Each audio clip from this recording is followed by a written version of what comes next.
Mabagal bang lumaki ang muscle mo? Baka sobrang dami ng exercises ang ginagawa mo. Bago natin sagutin ang mga tanong na yan, kung ikaw ay bago pa lamang sa channel na ito, huwag kalimutan mag-subscribe, like, and share. At pakiclick mo yung notification bell upang lagi kang updated sa aking mga videos. Thank you!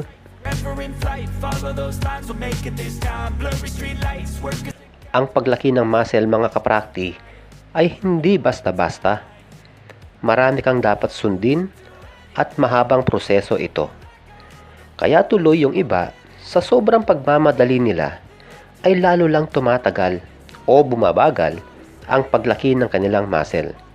Halimbawa, para mabilis daw lumaki ang muscle, ay dapat bugbugin ng gusto ito. Gaya sa chest, dapat daw 5 exercises pataas ang dapat gawin. Mas marami, mas maganda. Mali, mga kaprakti. Ang paglaki ng muscle ay hindi nakukuha sa paramihan ng exercise dahil ang pinakamahalaga dito ay yung maramdaman mo yung muscle pump.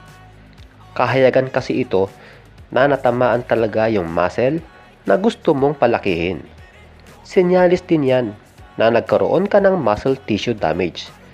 Sa mga big muscles, gaya ng chest, back, at legs, sapat na yung 3 exercises. Tiyakin mo lang na sa 3 exercises na yan ay matitrain ang iba't ibang angle ng iyong chest, ang upper, middle, at lower chest. Sa 3 exercises na yan, tiyakin mo na maganda ang naibibigay na muscle pump nito sa iyo.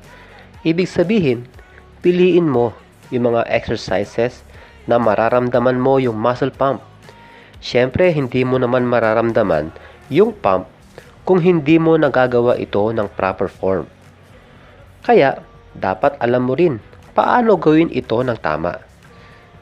Dahil 3 exercises lang yung gagawin mo sa iyong chest, halimbawa, tiyakin mo na sa bawat set ay magagawa mo yung tinatawag na quality workout.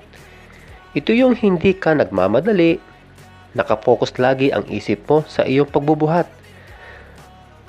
Sapat yung pahinga mo sa kada set. At gawin mo rin yung mind-muscle connection. Halimbawa, kapag nagbe-bench press ka, isipin mo na yung chest mo ang nagtatrabaho at hindi yung kamay mo. 3 to 4 sets ay sapat na sa bawat exercise. At laging gawin ang reps until failure o yung reps na maisasagad mo ang iyong lakas. Ito yung titigil ka lang kapag hindi mo na kaya.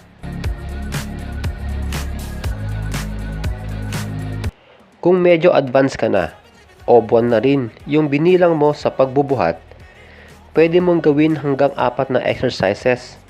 Pero depende pa rin ito sa iyong lakas o kung kaya mo pa. At para sa mga small muscles naman, ay sapat na ang 2 hanggang 3 exercises kaya ng shoulder, triceps, at biceps.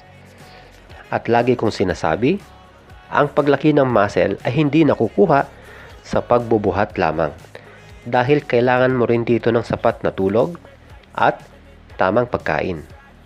Hanggang sa muli, mga kaprakti. God bless.